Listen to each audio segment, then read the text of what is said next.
ಇದರಿಂದ ಬೇಕಾದ್ರೆ ಬ್ಯಾಂಕ್ ದೊರಡೆ ಬೇಕಾದ್ರೂ ಮಾಡ್ಬೋದು. ಶಿವಣ್ಣ ಶಿವಣ್ಣ ಲೇ ಇಲ್ಲಿದ್ದೀನೋ ಹೆಂಗೆ ನಾನು ಲೇ ನಿನ್ನ ಅಮಾಯಕ ಅಂತ ತಿಳ್ಕೊಂಡಿದ್ನಲ್ಲೋ, ಇಷ್ಟು ದೊಡ್ಡ ಕದೀಮ ಅಂತ ಇವತ್ತೇ ಗೊತ್ತಾಗಿದ್ದು. ಈ ತರ ನಮ್ಮ ಮನೇಲಿ ಎಷ್ಟು ಸಲ ಮಾಡಿರಲ್ಲ ನೀನು. ಶತಪಾಪ ಆ ಥರ ಮಾಡಿಲ್ಲ ಶಿವಣ್ಣ, ಏನ ನಿನ್ಗೋಸ್ಕರ. ಮೆತ್ತಗೆ ಮಾತಾಡೋ. ಅಲ್ಲ ಶಿವಣ್ಣ, ನಾವೇನ್ ಕದಿಯಕ್ಕ ಬಂದಿರೋದು, ಇದು ನಿಮ್ಮ ಮಾವನ್ ಮನೆ. ನಾವ್ಯಾಕೆ ಎದ್ರಕೊಂಡು ನಿಧಾನಕ್ಕೆ ಮಾತಾಡ್ಬೇಕು? ಬಾ ರಜಾರೋಷ ಹೋಗಿ ಲೆಟ್ ಕೊಟ್ಬಿಡ್ಬೋಣ. ತಡಿ ಈಶ್ವರಪ್ಪ, ಸುಮ್ಮನೆ ಇರೋ. ಇದೊಳ್ಳೆ ಸರಿ ಹೋತಲ್ಲ, ಇದು ನಿಮ್ಮ ಮಾವನ್ ಮನೆ ಶಿವಣ್ಣ. ಲೇ ನಾನ್ ಮಾವಯ್ಯನಿಗೆ ಲೆಟರ್ ಕೊಡೋದಕ್ಕೆ ನಾನೇನ್ ಮಾವಯ್ಯನ ನೋಡಕ್ ಬಂದಿದ್ದೀನಿ, ಮಾವಯ್ಯನ್ ಮಗಳನ್ನ ನೋಡಕ್ ಬಂದಿರೋದು. ವಾ ಇದ ನಿನ್ ಸಮಸ್ಯೆ, ನೀನ್ ಏನ್ರನ್ನ ಕರಿತೀನಿ ಇರು. ಜೋತೆ ನನಗ್ ಬರ್ತಿರೋ ಕೋಪಕ್ಕೆ ಇಲ್ಲೇ ಹೂತಾಕ್ಬಿಡ್ತೀನಿ.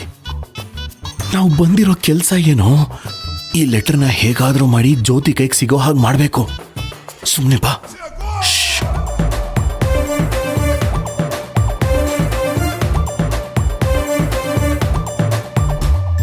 ಶಿವಣ್ಣ, ಏನೋ ನಂಗೊಂದು ಡೌಟು. ಏನೋ ನಿನ್ ಡೌಟು? ನಂಗೊತ್ತು, ನಿನ್ ಲೆಟರ್ ಕೊಡೋಕಲ್ಲ ಬಂದಿರೋದು, ನೀನ್ ಹೆಂಡತಿ ನೋಡಕ್ ತಾನೆ. ಲೇ ಅದ್ರಲ್ಲಿ ಏನೋ ತಪ್ಪಿದೆ. ನನ್ನ ಹೆಂಡತಿ ನಾನ್ ನೋಡೋದು ತಪ್ಪೇನೋ? ಅಲ್ಲ ಶಿವಣ್ಣ, ತಪ್ಪು ಅಂತ ನಾನಿಂದ ಹೇಳ್ದೆ. ಕಳ್ಳು ನಂಗೆ ಯಾಕೆ ಹೋಗ್ತಿ? ರಜಾರೋಷ ಹೋಗು. ನಿನ್ ರಾಜ ರೋಷಕ್ಕಿಷ್ಟು ಬೆಂಕಿ ಬಿತ್ತು, ಅದಕ್ಕಿದು ಸಮಯ ಅಲ್ಲ ಕಣೋ. ನನ್ನ ಹೆಂಡತಿ ಪತ್ರ ಓದಿದ ತಕ್ಷಣ ಅವಳು ಮನ್ಸ್ ಕರಗಿ ಮಾವ ಅಂತ ನನ್ನ ಜೊತೆ ಓಡ್ ಬರ್ತಾಳಲ್ಲ, ಆಗ ನಿನ್ನ ರಾಜ ರೋಷಕ್ಕೆ ಕೆಲಸ ಬರುತ್ತೆ. ದಯವಿಟ್ಟು ನನ್ನ ಬಿಟ್ಟು ಬಿಡು.